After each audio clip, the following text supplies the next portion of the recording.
Week 4. Day 22, on Self-Discipline as Freedom. Self-discipline is a form of freedom. Freedom from laziness and lethargy, freedom from the expectations and demands of others, freedom from weakness and fear or doubt. Self-discipline allows a pitcher to feel his individuality, his inner strength, his talent. He is master of, rather than a slave to, his thoughts and emotions. H. A. Dorfman. Changing the way you think about self-discipline can help you become more self-disciplined. If you think about it in terms of deprivation and suffering, guess what? You'll never find enjoyment and personal growth, and most likely will soon give up on your endeavors. On the other hand, a person who thinks of self-discipline as a form of freedom will welcome opportunities to practice his or her self-control.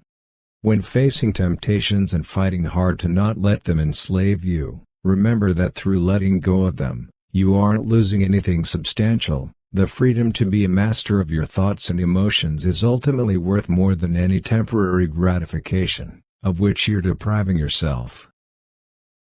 Day 23, on Discipline Education. To read a newspaper is to refrain from reading something worthwhile. The natural laziness of the mind tempts one to eschew authors who demand a continuous effort of intelligence.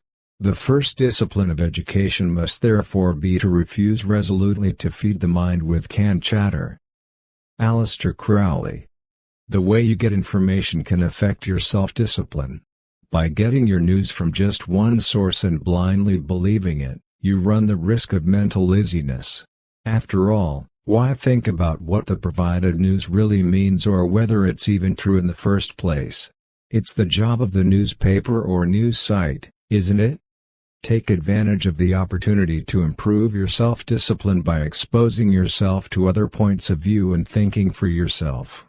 It takes work, and questioning your beliefs is uncomfortable, which results in a great exercise for your self-discipline. Another risk lies in defaulting to easy entertainment or avoiding difficult topics. While there's nothing wrong in reading easy books to relax, you miss out if you stay away from more demanding and complex works. Reading thought-provoking and/or long titles conditions your brain to eschew mental laziness.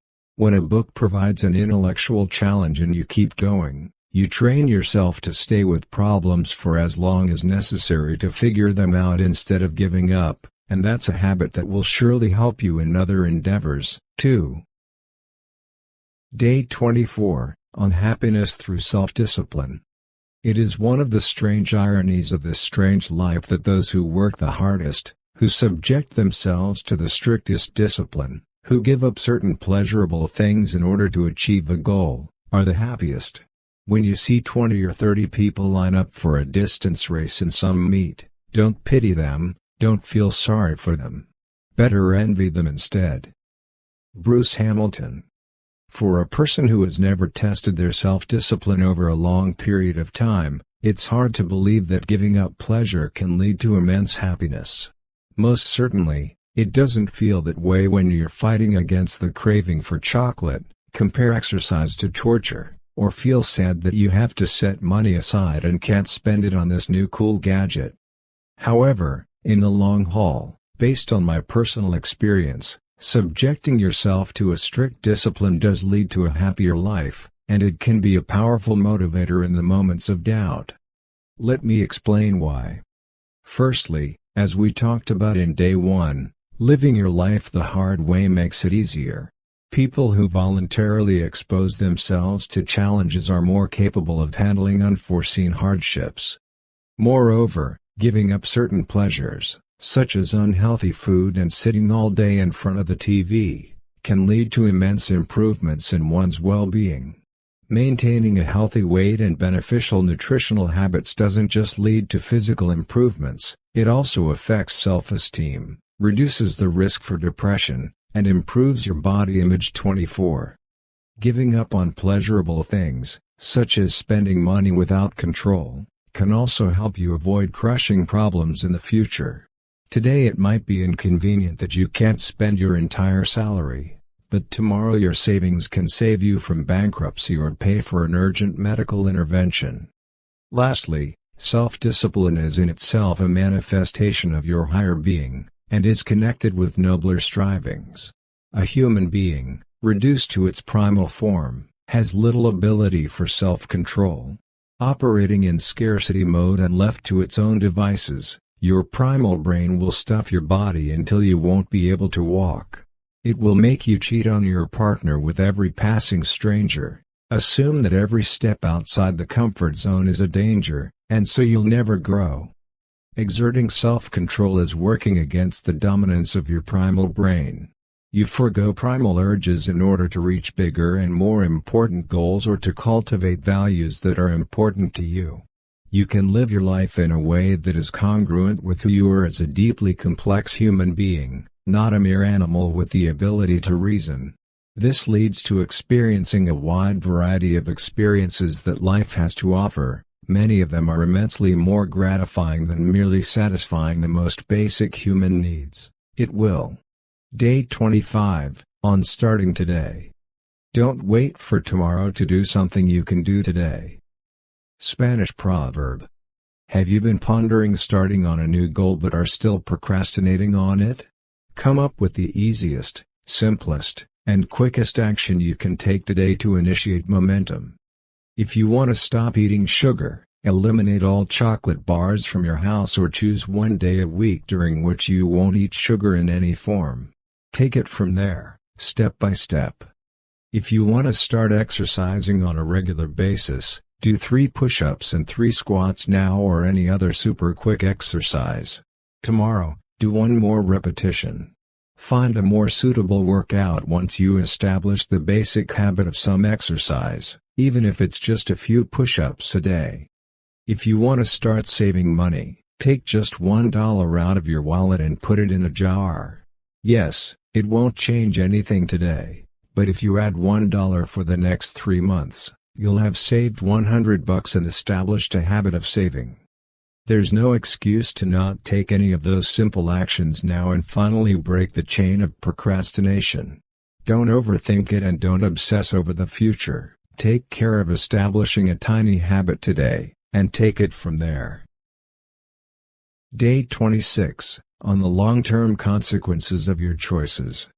Whenever you are presented with a choice, ask yourself which option you would prefer to have taken in 10 years. Eric D. Kennedy. Self-discipline is largely dependent on your ability to look into the future and imagine yourself not having taken the difficult choice today. If you paint the mental picture with enough detail, you won't be able to bear the thought of letting the situation remain the same or getting worse. A simple exercise of asking yourself which option you would prefer to have taken in 10 years can help you avoid succumbing to temptations. And let's not fool ourselves. It probably won't work every time, but even if it doesn't work every time, at least it will make you pause sometimes. Let's imagine that you're torn between buying a new piece of furniture you don't really need but like a lot, or saving that money for your retirement. In 10 years, would you rather have a crumbling piece of furniture you rarely use or, thanks to the power of compounding, twice the amount you're now pondering on spending? For this technique to work, you need to consider your failure to stick to your resolutions not as a once-off event, but a precedent that can ruin your long-term progress. Otherwise this technique won't work. For example, if you're on a diet and are tempted to eat this awesome chocolate chip cookie, if you tell yourself that it's simply this one time, obviously in a 10-year time frame it means nothing. And it's true, one cookie eaten today won't ruin your diet for the next decade. However, it's not about eating this specific cookie. It's about the precedent it sets and a possible pattern of cheating during a diet that might develop from making this decision. In 10 years, would you prefer to have developed a habit of eating cookies while on a diet or established a habit of not eating cookies at all, or only on special occasions? Day 27, on following the wrong path. If something scares you in an excited way, something that gives you energy, that's a good sign. But if something is making you miserable and draining your energy, please stop. Life is telling you that is not the path for you. Derek Sivers. When you think about pursuing your goals, You might be tempted to think that the process will be long, arduous, and painful. While it's good to assume that it won't be a walk in the park, there's a danger in equating the journey with being miserable.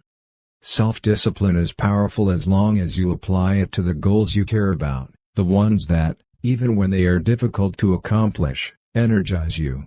If, as Derek Sivers points out, your goal is draining your energy, chances are it's better to stop. For example, I was working on building a company in the software-as-a-service industry. I know nothing about programming, and this business not only required some technical knowledge, but also relied heavily on phone sales, something I hate to the core. My goal to build a successful company was of immense importance to me, but the path I chose was making me so miserable that I hated waking up every morning. I could have pressed on, tapping into the deepest reservoirs of my willpower, but ultimately life was telling me that this path wasn't for me. I made the right decision to cut my losses and sell the business. Day 28, on living in offensive mode. Life is an ongoing process of choosing between safety, out of fear and need for defense, and risk, for the sake of progress and growth. Make the growth choice a dozen times a day. Abraham Maslow. If you're reading this book, you're most likely living in relative abundance, whether you agree with that perception or not. You have access to some kind of an electronic device for reading, which means you have some disposable income, which means you don't live in extreme poverty. You also most likely don't live in a native tribe somewhere in the jungle or in a small village in the war zone, where survival is a daily challenge. Consequently, you don't have to live in defense. The negative consequences of your acts, when compared to people who aren't as lucky as you, are in most cases negligible. You can afford to venture out into the world without the risk that the enemy tribe will kill you. You can risk launching a side business because even if it fails, you'll still have a secure job and perhaps even some savings. You can go on a diet and temporarily restrict caloric intake. I assure you that you won't starve to death. Analyze the decisions you've taken during the past week and ask yourself whether they were motivated by the need for defense and safety or by the prospect of progress and growth. Make sure that the great majority of your decisions favor some smart risk-taking instead of letting the fear stop you dead in your tracks.